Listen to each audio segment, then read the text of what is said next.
입니다. 네, 이어서 시장의 전반적인 투자 의견을 좀 들어보겠습니다. 대신증권의 박중섭 연구원 연결합니다. 안녕하세요. 네, 안녕하십니까? 네, 먼저 미국에서도 알코아가 실적 시즌의 포문을 열었는데요. 미국과 우리나라 각국의 3분기 실적 시즌 전반적으로 어떻게 전망을 하세요?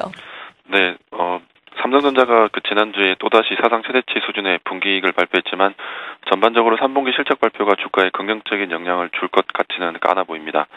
3분기 실적과 관련해 프리뷰 성격의 리포트들이 쏟아지기 시작한 지난 2주 동안 실적 전망치가 하향 조정되는 리포트들의 숫자가 증가하고 있기 때문입니다.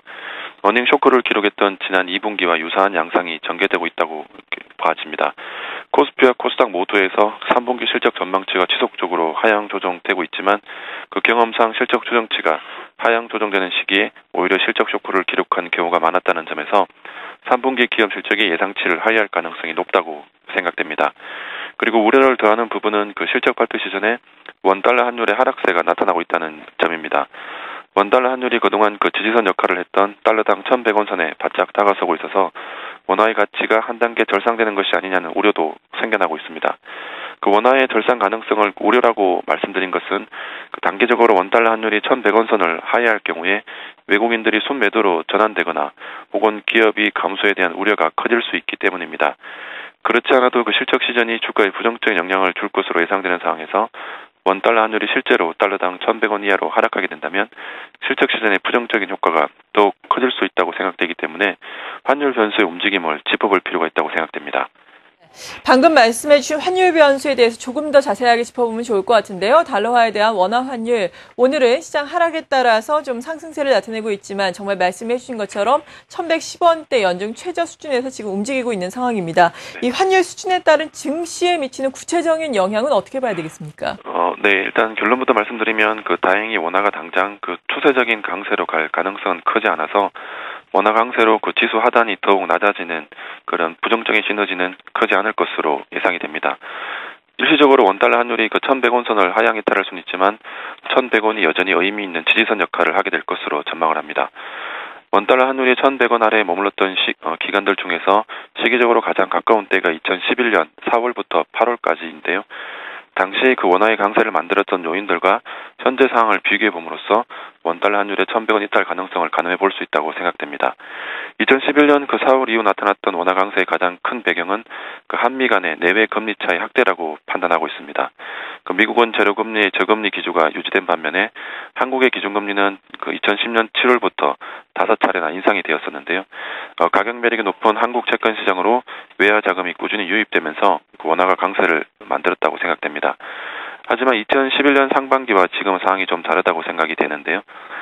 기준금리 인하가 예상되는 상황인데다가 경기에 대한 불안감이 커지고 있어서 국내 채권 금리가 상승할 가능성이 크지 않다고 생각됩니다. 말씀드렸던 것처럼 10월 검토회에서 한국은행이 기준금리를 인하할 것으로 예상된다는 점에서도 금리의 추세적인 상승이 발생하진 않을 것으로 생각됩니다. 대외적 요인에서도 2011년 같은 경우는 미국의 경제 전망치는 하향 조정된 반면에 유럽의 경제 전망치는 상향 조정되면서 유로화 강세와 미국 달러 약세 환경이 만들어졌었는데요. 지금은 오히려 반대로 미국의 경기는 오히려 양호할 것으로 예상되는 반면에 유럽 경기에 대한 우려가 커지고 있어서 유로 강세, 그로 인한 달러 약세 환경은 당분간 만들어지기 어려운 상황이라고 생각됩니다. 네, 말씀해 주셨듯이 우리가 앞서서 3분기에 대해서 실적 추정치가 계속해서 하향이 조정되고 있고 그리고 유럽에 대한 우려감도 일고 있는 가운데 경기에 대한 전반적인 우려감도 일고 있지 않습니까? 네. 이럴 때 어떤 종목군들로 포트폴리오 전략 세워봐야 될까요? 네, 2,000선에서 머물던 코스피가 저점을 낮추는 데는 일단 스페인의 구제금융 신청에 대한 기대감이 줄어들고 있기 때문이라고 생각됩니다. 스페인 구제금융이 지연되는 상황에서 부정적인 영향이 클 것으로 보이는 실적 시즌이 도래하고 있다는 점이 부담이 될 것으로 보입니다.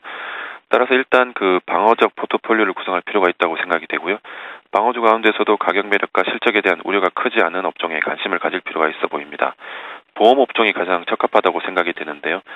말씀드렸던 것처럼 3분기 실적에 대한 추정치가 지속적으로 낮아지고 있는 가운데서도 보험업종의 경우는 최근 1, 2개월간 3분기 실적 추정치가 상향 조정되었기 때문에 실적 시즌에 상대적으로 강세를 보일 가능성이 크다고 생각됩니다. 또 주가와 관련이 높은 그 향후 12개월 실적 전망치도 상승 추세를 유지하고 있어서 이미 가격이 많이 오른 그 음식료나 통신, 유틸리티 같은 방어주들에 비해서 보험업종의 매력이 높다고 생각됩니다. 네, 경기